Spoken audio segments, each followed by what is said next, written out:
नमस्कार, एक बार फिर से आप सभी का स्वागत है। इस वीडियो के माध्यम से मैं बहुत यूजफुल जानकारी आप लोगों के साथ शेयर करने वाली हूं जो मेंटेनेंस केस को लेकर है।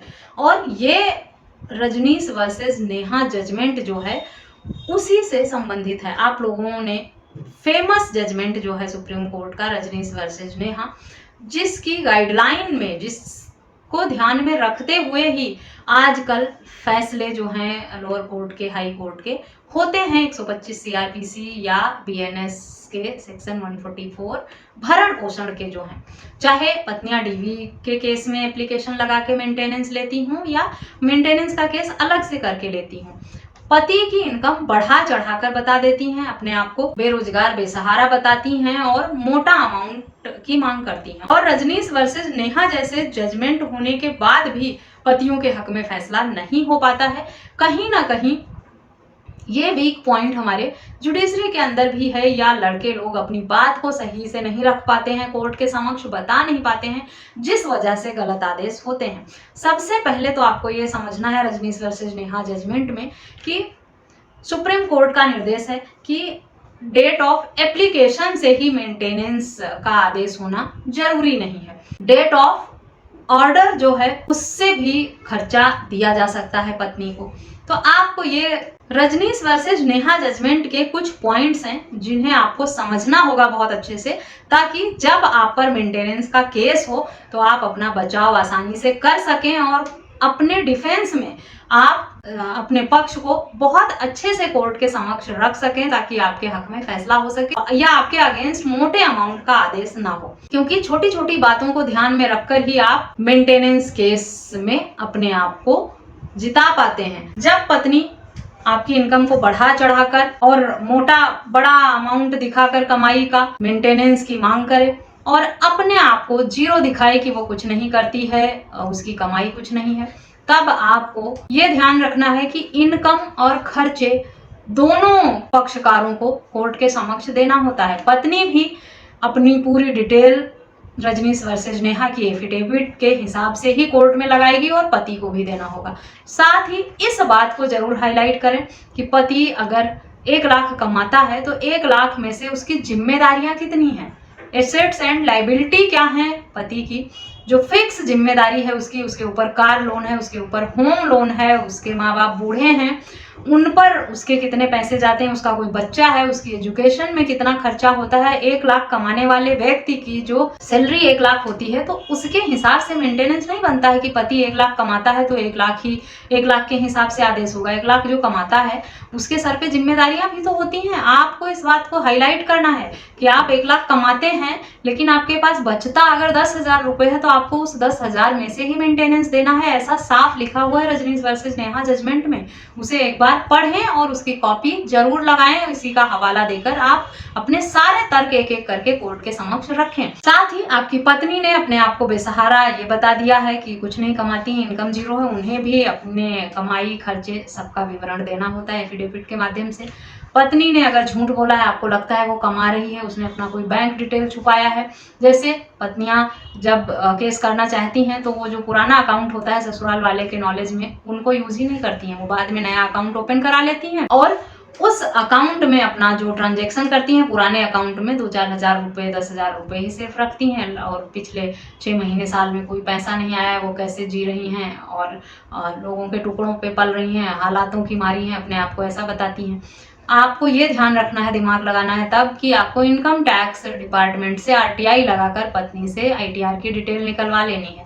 अगर पत्नी ने इनकम टैक्स फाइल किया है, वो कमाती है तो टैक्स भी भरा होगा। अगर उसने इनकम टैक्स भरा है तो आपको उसके पैन नंबर से ही, नहीं भरा है या भरा है, जो भी जानकारी है उसके पैन नंबर से वो आपको निकलवा लेनी होगी इनकम टैक्स डिपार्टमेंट से। वहां से आपको ये पता चल जाएगा कि आपकी पत्नी के कोई और अगर बैंक अकाउंट है, कोई नया अकाउंट आपके यहाँ से हटने के बाद उन्होंने ओपन कराया है तो उसका स्टेटमेंट भी आप मांग सकते हैं। पत्नी की ये चालाकी आप आरटीआई लगाकर इनकम टैक्स से मांग कर पकड़ लेंगे कि उसने अगर कोई अपना बैंक अकाउंट छुपाया है तो इसका मतलब उसने कोर्ट के समक्ष जो एफिडेविट दी है वो झूठी है। वो कोर्ट को गुमराह करने के लिए उसने गलत एफिडेविट दिया है, अपना बैंक अकाउंट नंबर छुपाया है, अन्य कोई जानकारी छुपाई है, अगर तोड़ मरोड़ कर बातें रखी है और गलत तरीके से अपने बातों को कहा है, पति की इनकम में झूठ बोल दिया है, अपनी इनकम में झूठ बोला है, तो फॉर्जरी का केस भी आप ऐसी महिला पर कर सकते हैं। जैसे ही और आपको अपनी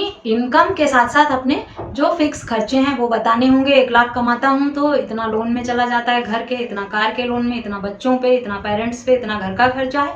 उसके बाद मेरे पास जो भी 10-15 हजार बचते हैं उसमें से पत्नी को जो मेंटेनेंस का भरण पोषण होना होगा वो हो जाएगा आदेश। इस तरह से अगर आप रखेंगे बात को तो आपको बहुत कम अमाउंट का होगा, आपकी इनकम पर आदेश नहीं होना है। ये ध्यान रखिए, आपके पास जो पैसा बच रहा है, इनकम तो आदमी 10 लाख भी कमाता है लेकिन उस पर इतनी जिम्मेदारियां होती हैं, इतने खर्चे होते हैं, इतना लोन होता है उनके ऊपर। कई लोग बिजनेस चलाते हैं तो उनका 5 लाख 10 लाख रुपए महीने का टर्नओवर होता है, तो क्या उनके अकाउंट में अगर 10 लाख आ रहे हैं तो वो पूरे 10 लाख उनकी इनकम थोड़े ना हो जाते हैं। उसमें उनके एम्प्लॉयज़ होते हैं, उनके खर्चे होते हैं, ऑफिस का रेंट होता है और मेंटेनेंस के खर्चे होते हैं। उसके बाद जो उनकी बचत होती है उसी हिसाब से फिर उनके पर्सनल खर्चे होते हैं, अपने परिवार के, घर के, बच्चों के। उसके बाद उनके पास कुछ एक अमाउंट बचता है, उसी पर ही मेंटेनेंस का आदेश होना होता है। इस बात को आपको अच्छे से समझना है। आपकी सैलरी पर या आपके बिजनेस से जो आपकी इनकम है उस पर नहीं होना है। पहली बात ये आप इस जजमेंट के हिसाब से समझें। दूसरा, ये पत्नी ने अगर झूठ बोल दिया है, गलत एफिडेविट दे दिया है, फोर्जरी का केस उस पर करना है। उसने अगर गलत एफिडेविट दी है तो भी आप उस पर केस कर सकते हैं। इनकम टैक्स डिपार्टमेंट से RTI लगाकर पत्नी के अन्य अगर बैंक अकाउंट हैं, इनकम टैक्स फाइल किया है, कहीं नौकरी कर रही है, इस सब की जानकारी आप निकाल सकते हैं अगर उसने छुपाया है, झूठ बोला है तो। अगर आप इन दोनों बातों का ही ध्यान रख लेंगे जब आपके ऊपर मेंटेनेंस का केस होता है तो आप बहुत ही आसानी से अपने मेंटेनेंस अमाउंट को कम करवा सकते हैं। ज़्यादातर लोग लापरवाही करते हैं या अपनी बात को सही से कोर्ट के समक्ष रख नहीं पाते हैं, जिस वजह से उनके खिलाफ इस तरह का आदेश हो जाता है।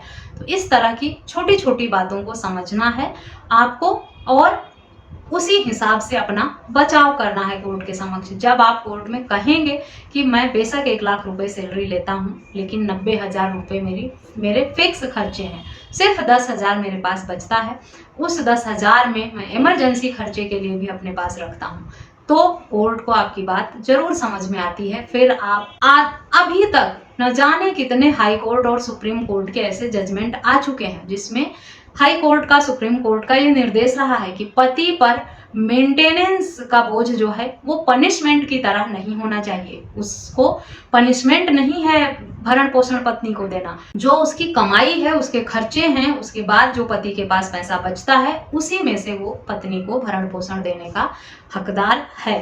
फिर पत्नी अगर ज़्यादा पढ़ी लिखी है, पास्ट में कहीं नौकरी कर रही थी, अभी भी कहीं कर सकती है या कर रही है, पति के बराबर उसकी पढ़ाई है, या पहले पति के इक्वल वो अर्न करती थी, कोई बिजनेस चलाती थी, शादी के बाद उसने छोड़ा है, तो ये सब ग्राउंड भी डिफेंस में लेने के लिए पति के पास होते हैं, जिसके आधार पर आप मेंटेनेंस देने से बच सकते हैं। हाई कोर्ट और सुप्रीम कोर्ट के आए हुए बहुत सारे ऐसे जजमेंट हैं जिसमें साफ साफ ये कहा गया है कि पति पर बोझ नहीं होना चाहिए मेंटेनेंस का आदेश। तो अगर पति पहले ही 1 लाख कमाता है और 90,000 उसके फिक्स खर्चे हैं, तो जो 10,000 उसके पास बचे हैं उसी में से वो भरण पोषण पत्नी को देगा ना कि वो 1 लाख अपनी कमाई के हिसाब से देगा। अगर 1 लाख कमाई के हिसाब से पत्नी को 30 या 40% मेंटेनेंस का आदेश हो जाता है तो फिर पति अपनी जिम्मेदारियां या अपने खर्चे या जो लोन अमाउंट उसके सर पर है उसको कहाँ से निकालेगा, उसको कैसे पे करेगा? ये बात तो पति ही कोर्ट के समक्ष रखेगा ना अपनी तरफ से, तभी जज साहब को पता चलेगा कि पति के